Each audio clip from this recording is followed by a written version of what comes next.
അവിടുത്തെ കളക്ടേഴ്സുമായിട്ട് ബന്ധപ്പെട്ടു എന്നാണ് പറഞ്ഞിട്ടുള്ളത്. അപ്പോൾ അതിൻ്റെ ഓർഡറിന് വേണ്ടിയിട്ട് വെയിറ്റിംഗ് എന്ന് പറഞ്ഞിട്ടുണ്ട്. ഇതുവരെ അതിൻ്റെ അപ്ഡേറ്റ്സ് ഒന്നും കിട്ടിയിട്ടില്ല. അതിന് വേണ്ടിയിട്ടുള്ള പ്രോസസ്സ് നടക്കുന്നെന്നാണ് പറഞ്ഞിട്ടുള്ളത്. ഈ മുഖ്യമന്ത്രിയുടെ അധിക്ഷേപ പരാമർശം അതിന് ആഭ്യന്തര വകുപ്പ് മന്ത്രിക്ക് പോലും മറുപടിയില്ല.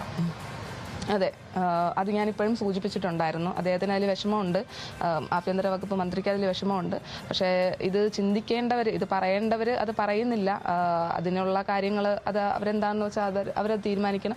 ഇനി പറയുമ്പോഴെങ്കിലും, ഇനി പരാമർശങ്ങൾ നടത്തുമ്പോഴെങ്കിലും ഒരു ജനതയെ അല്ലെങ്കിൽ ഒരു വിഭാഗം ആൾക്കാരെ കുറ്റപ്പെടുത്തുന്ന രീതിയിലോ അവരെ അടിച്ചമർത്തുന്ന രീതിയിലോ ആകരുത്. അവരുടെയും കൂടെ വോട്ടാണ് നിങ്ങളുടെ കസേരകൾ എന്ന് മറക്കാതിരിക്കുക എന്നുള്ളതാണ് എനിക്ക് പറയാനുള്ളത്.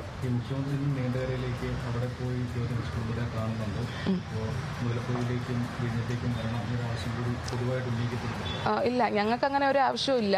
ഇവിടെ ആരും ഇവിടെ വന്നിട്ട് ഞങ്ങളുടെ കുടുംബക്കാരെ ആശ്വസിപ്പിച്ചിട്ട് പോകുന്ന ആ ഒരു പ്രവണത അതിന് വരണം എന്ന് ഇവിടെ ആരും പറയുന്നില്ല. അതിനുള്ള ഒരു ആവശ്യമായിട്ട് അത് ഉന്നയിക്കുന്നതിനേക്കാൾ ഉപരി ഇപ്പം നടന്നു വരുന്ന സാഹചര്യങ്ങളിൽ ഒരു റെസ്ക്യൂ ഓപ്പറേഷന് നിങ്ങൾ നടത്തേണ്ട അടുത്ത സൊല്യൂഷൻസ്, അതിനാണ് കൂടുതൽ സ്ട്രെസ് കൊടുക്കേണ്ടത്. അടുത്തിനി എന്ത് നടക്കണം, പ്രോപ്പറായിട്ടാണോ നിങ്ങളുടെ കാര്യങ്ങൾ നടക്കേണ്ടത്, ഇനി ഇതിലുള്ള വീഴ്ചകൾ കണ്ടെത്തി അതിനെ പരിഹരിക്കുക, അതിന് കൂടുതൽ സ്ട്രെസ് കൊടുക്കണം, ആ ആവശ്യങ്ങൾക്ക് കൂടുതൽ സ്ട്രെസ് കൊടുക്കണമെന്നാണ് എനിക്ക് തോന്നുന്നത്. കാരണം ഇവരാണല്ലോ അതിൻ്റെ ഉത്തരവാദിത്വം. അപ്പം അവർ തന്നെ അത് ഏറ്റെടുത്ത് എത്രയും വേഗം നല്ല എഫിഷ്യൻ്റായിട്ട് അതിനെ നടത്തുക, എല്ലാ കാര്യങ്ങളും നമ്മൾ അപ്ഡേറ്റ് ചെയ്യുക. നമ്മളും ഇത് ഫോളോ അപ്പ് ചെയ്യുന്നുണ്ട്.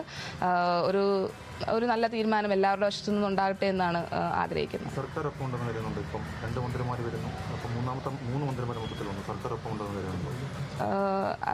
എല്ലാവരും ഒപ്പം ഉണ്ടാകണമെന്നുള്ള അഭ്യർത്ഥനയാണുള്ളത്. കാരണം ഇന്നും ഇന്നലെയുമായിട്ട് തന്നെ ഒരുപാട് പേര് നമുക്കിവിടെ കാര്യങ്ങൾ പറയുന്നുണ്ട്. ഞങ്ങൾ പറയുന്ന കാര്യങ്ങൾ കേൾക്കാൻ തയ്യാറാവുന്നുണ്ട്. അതാണ് മെയിനായിട്ടുള്ള കാര്യം.